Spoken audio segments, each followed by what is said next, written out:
Namibia lies in southwest Africa. The Namib Desert stretches for almost 2,000 kilometers along the coast. To the north, the desert is crisscrossed by several dry river valleys. One of them is the Huanib Valley. It runs through the desert for several hundred kilometers and ends in the sea.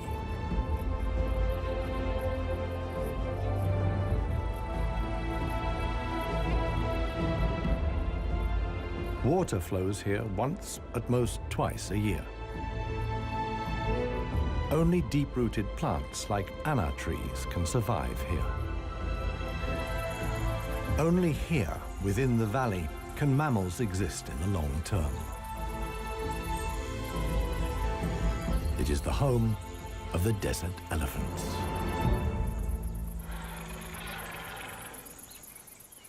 In contrast to their other African relatives, desert elephants live in particularly small family groups. They are so rare and their way of life is so special that they're under the constant supervision of scientists who've also given the elephants names.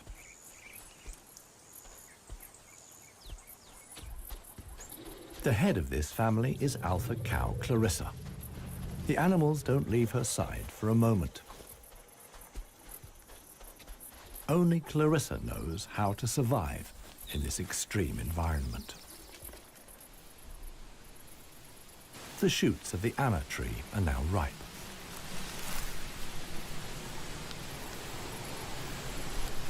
The pods contain protein-rich seeds.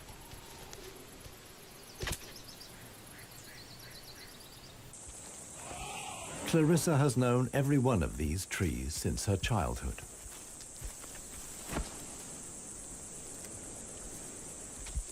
Even the youngest, Maya, tries the shoots. Here, however, experienced trunk tip control is required. It's easier for her to get the protein she needs from her mother's milk. Desert elephants only have half the number of calves as other elephants. The male animals stay with their mother's family until they reach sexual maturity. With mock fights, they prepare for life without the protection of the females. Adult bull elephants are loners or travel in small groups. Jappy is the most skillful of them.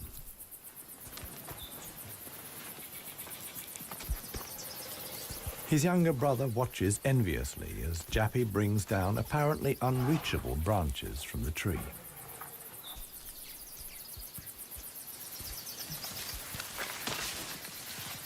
In the valley, Jappy is well known for such tricks.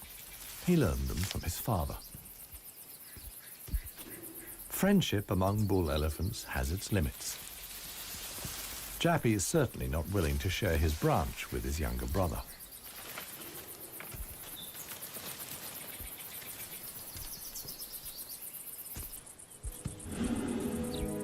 Their father, One Tusk, is now nearly 60 years old. His trademark is the missing right tusk, lost long ago in a hierarchical battle. For years, he was the undisputed king of the Huanib. Now he lives in seclusion. One Tusk's legs are weak. He can no longer keep up. The aging bull is already being watched by a male jackal, which lives in the Huanib Valley with its partner. Jackals mostly hunt smaller animals, but they wouldn't turn their noses up at a dead elephant.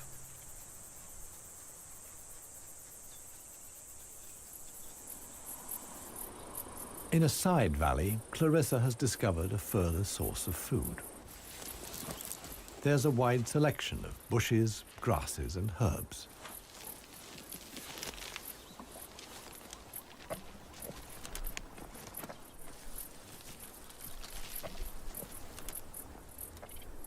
The elephants' climbing skills far surpass those of their savanna-dwelling relatives. This too is a form of adaptation to their special habitat.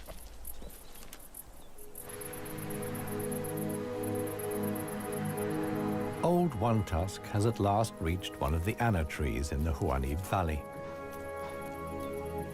But Clarissa and co haven't left very much for him to eat. He desperately searches for something edible in the remnants. In vain.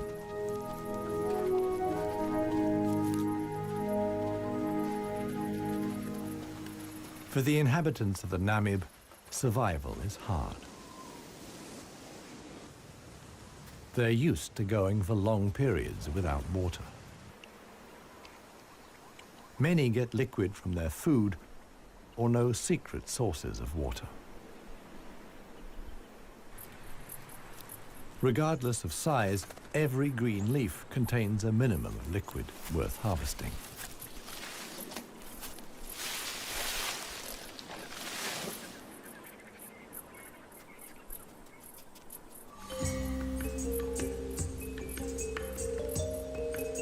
Outside the dry river valleys, there is scarcely any vegetation. Here, only extreme specialists survive. The Namib desert beetle is no bigger than a fingernail. As all animals, it depends on water for survival and has developed a special strategy.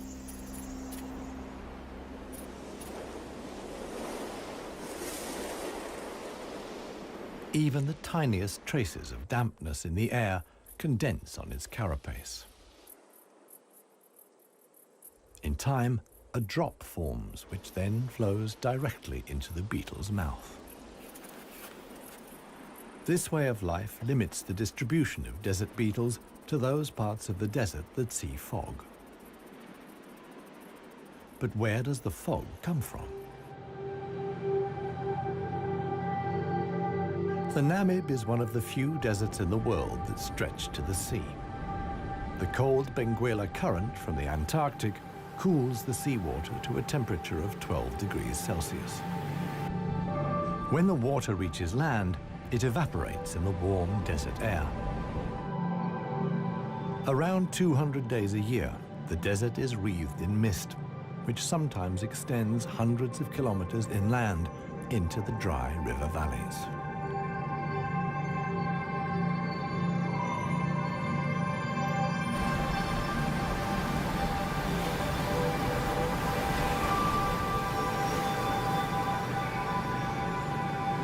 The Benguela Current doesn't only bring fog, it's also rich in fish. The animals that benefit most are the brown fur seals.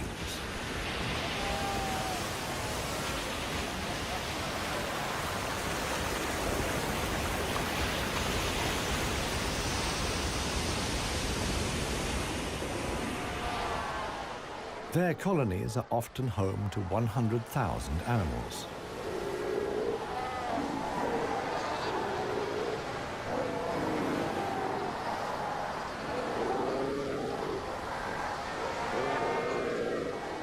Right now, there's good reason for so many seals to congregate here. The mating season is just beginning.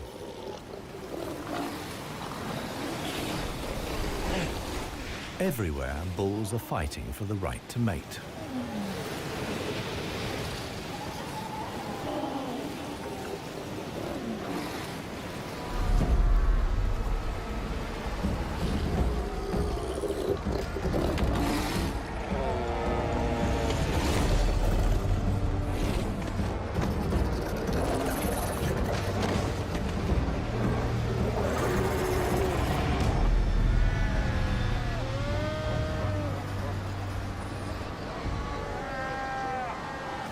The strongest conquer a whole harem and then have their flippers full.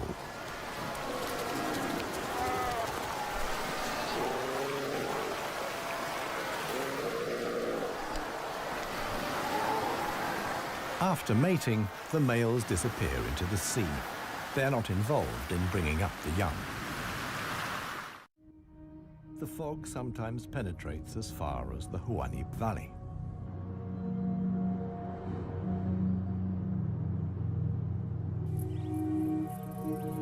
Now, even the biggest animals benefit from the moisture contained in the fog.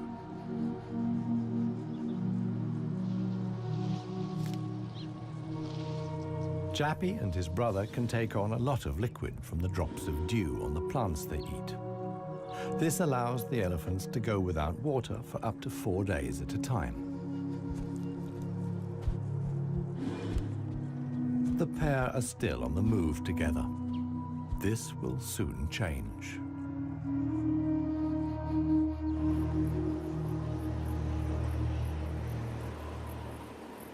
As the fog lifts, the sun illuminates a very special event.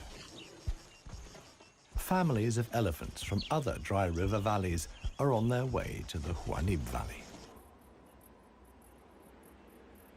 They're following the calls of their relatives, which they pick up via the soles of their feet, as via a stethoscope. More and more elephants join Clarissa's family.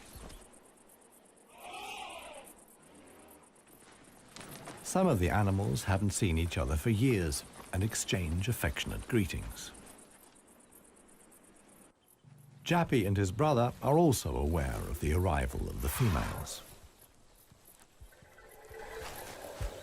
When it comes to attracting a cow, in a flash, companions become rivals. Once upon a time, One Tusk was also aroused by all the excitement. Today, it no longer has any significance for him. He wouldn't be able to deal with confrontations with other bulls.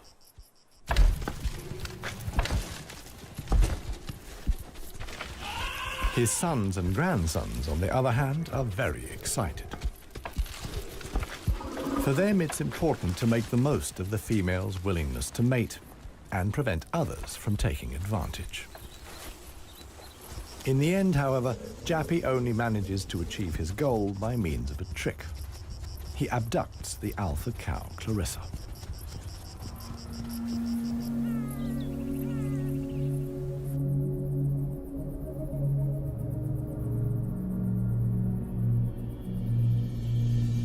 While many of the inhabitants of the valley spend the night hours asleep, this is the time of the real desert dwellers.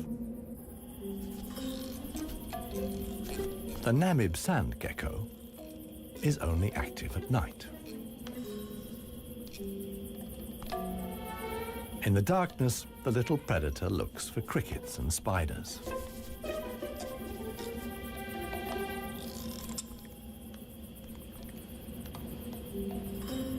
Like a frog's, its toes are webbed. This enables the lizard to seemingly fly across the dunes without sinking into the sand.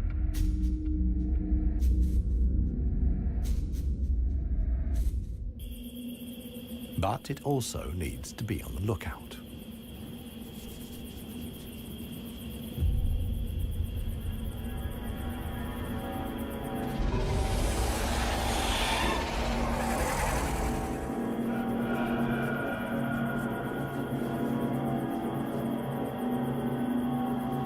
A sidewinding adder. Similar to desert elephants, beetles, and geckos, the snake has a hard life in the Namib.